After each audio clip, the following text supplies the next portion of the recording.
And we're delighted to say that Amir's returned to Britain and is right alongside us to watch back his quite sensational fight and night out in the Mandalay Bay.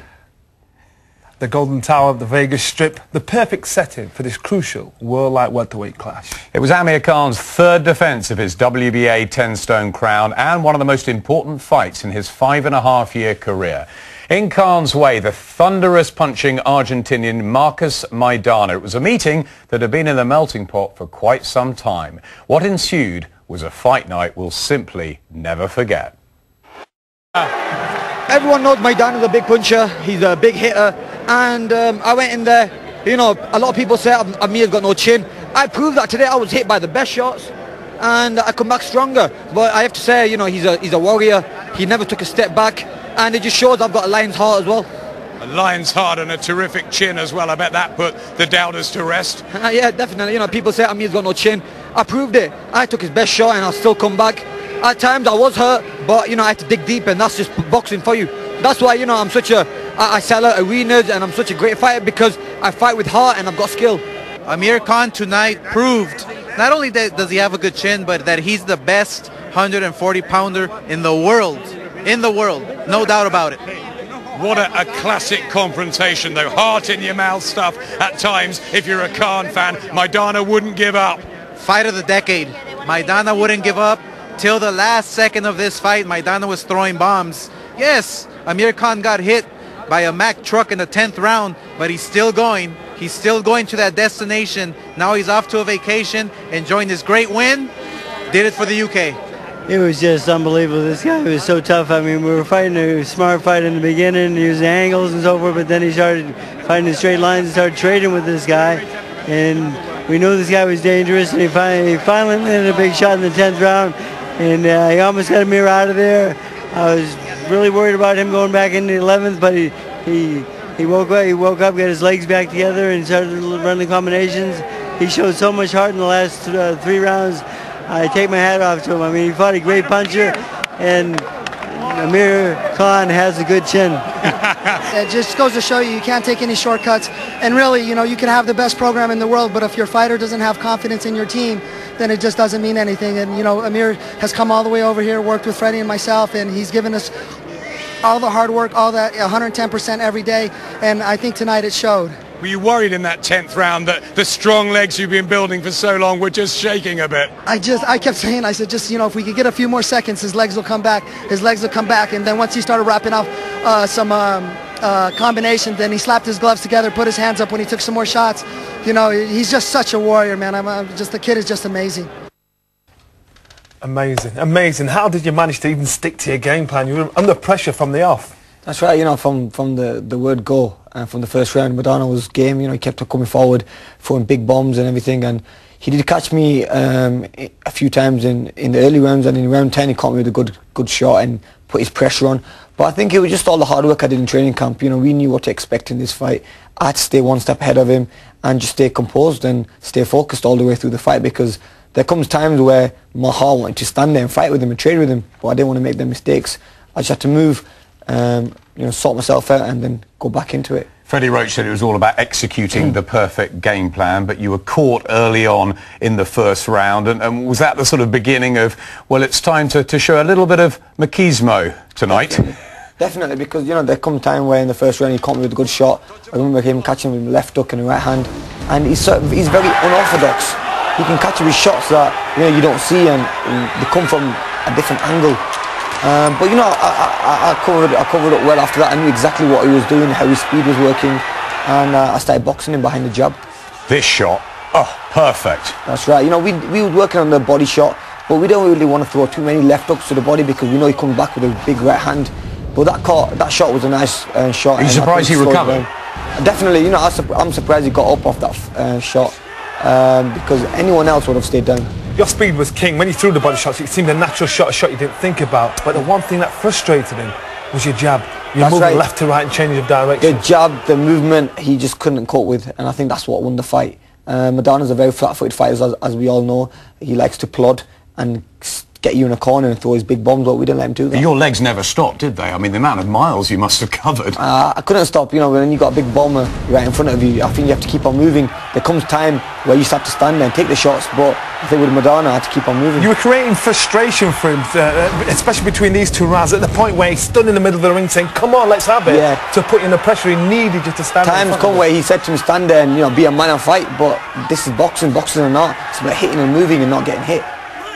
But you did get caught by that right hand a few times. That was a bogey shot all the way through the fight. With them right hands, you know, it's very hard to judge them because they're so, you know, the loop round. You don't have to come in straight, if they're coming round. He caught me a few times with them right hands, and, you know, I took them well. But I'm sure, you know, we can work on more defence. What made it a terrific spectacle was the seesaw element, the fact that, you know, you didn't know round after round who was going to be on top and who was going to win. Look, you've got two young fighters, both hungry, who want to be the best. And we both, you know, one of the best fighters in the division. And, you know, in a fight like this, you know, we both at our peak.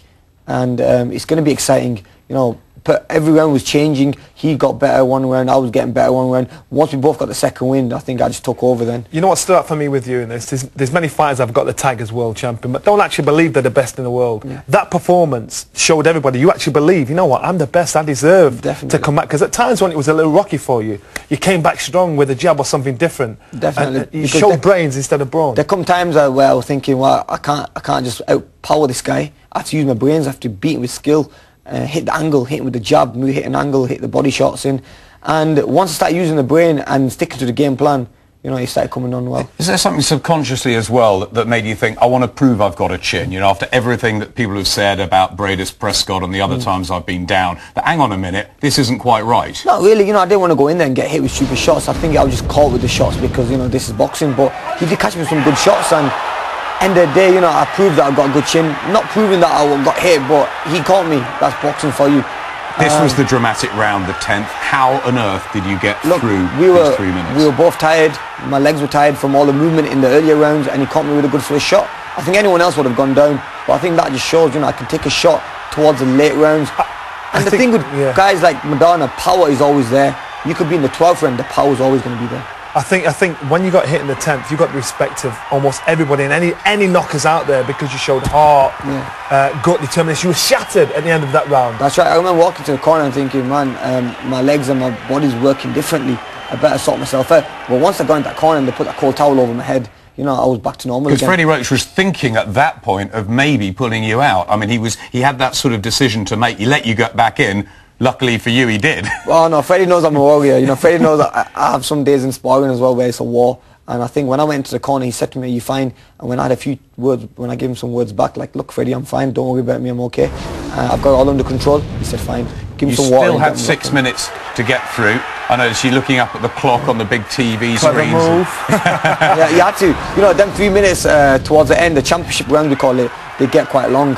And the 3 minutes at that time were very long. Timed it well in the last minute and a half. Then you started to pat with the jab, rat-a-tat-tat, and that drove him crazy because he thought, where have you got this energy from? Exactly. You know, he got frustrated in this fight, and I think he's never been frustrated in any fight because his power takes over.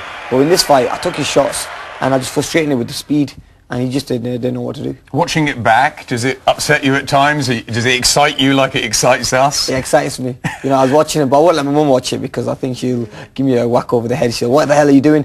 I know I've got better boxing skills than what I had there. You know, I made a lot of mistakes in there. I stood there too long sometimes and took a lot more shots. But, you know, in a way, I think I had to stand there at times because to slow Maidana down, because this guy would just keep on walking me down. You know, he would have walked me down all the way. So I had to stand there at times and take the shots on my arms. But in saying that, you're saying, I know I've got better boxing skills. You boxed a guy that nobody wanted to fight. Out of 29 wins, he'd knocked 27 of them out. Yeah. So he was the best you could possibly box. That's right. And you're saying there's more for you to come. There's a lot more big fights out there for me. But, you know, Maidana's a good boxer. He's got a good boxing brain. I don't know if you guys know, but as an amateur, he got to the quarterfinals in the World Championships. So it shows he's got a good amateur pedigree. He knows he's got a good boxing brain. But, you know, with was he made out of granite as well? And he's got power as well. And he can take a good shot. Because I hit with some clean shots. And there come times where I thought, you know, when I hit him with a good right hand, I thought, wow, this guy's standing up to everything and still coming back with shots. You know what it reminded me of? Times when he was chasing you around. It was like watching a Frankenstein movie, thinking, I know I'm slow, but I'm going to catch you eventually. And that's what he was crossing his feet over, and you were changing direction at the ropes, and that must have drove him insane. You know, I think if he fought me when he fought someone like Victor Ortiz, where his footwork wasn't the best, I think I would have probably knocked him out. But you could see he was cutting the ring, making sure I wasn't moving too much, always in front of me, and I think that one made the fight quite tough. Amir, real launching pad, and the press back here, back home, absolutely superb on Monday. You know, all the papers were covered in it, so many journalists out there. And have you caught any of these? I got a few, you know. I was flying home on the Monday, and I saw some articles and stuff, and the media's been brilliant. You know, end of the day, I want to thank the British media, because, you know, they flew all the way to Vegas, and some of the pictures, they could have got some better pictures. You know? but the headlines are good headlines for boxing, you know, definitely. After sort of Audley Harris's performance. We needed a good night, This is what boxing fans want to see. They want to see a fight. And they've always been saying, look, Amir Khan goes into fights and wins easily. But this is a fight that, you know, which was up and down. And we didn't know how it was going to go. It was nice to get everybody out there to watch it, because usually, well, for a while, the media haven't actually done that. They've not all gone out to support the fight and write the story, and it probably got it down the line. But this time, you got the support of everybody. We had the support from everyone. I remember the press conference, I was speaking to Oscar, and Oscar said, I can't believe how much press have turned up. It was like when Floyd Mayweather and Ricky Hatton fought. You know, that's how much press have flown out around the world. And this is a big fight. And it got me a little bit nervous, but it got me more excited, because I knew this is a big fight. You didn't seem nervous all week in America. You seemed to be absolutely lapping up the attention, because it felt like you really were the star of the show. Yeah, you know, I remember all the training I've done in the past, and I was in the best condition I could ever be in. I was very calm, had my family around me, and it was just nice to have my family around me. That just keeps me calm as well. But like I said, I knew I'd done all the training. Everything was really good. I felt in good shape, and all it was just waiting for the fight. And Oscar De La Hoya and Richard Schaefer seem to be getting so excited about what they can do with you, how they can market you in 2011. They think you're the sort of full package.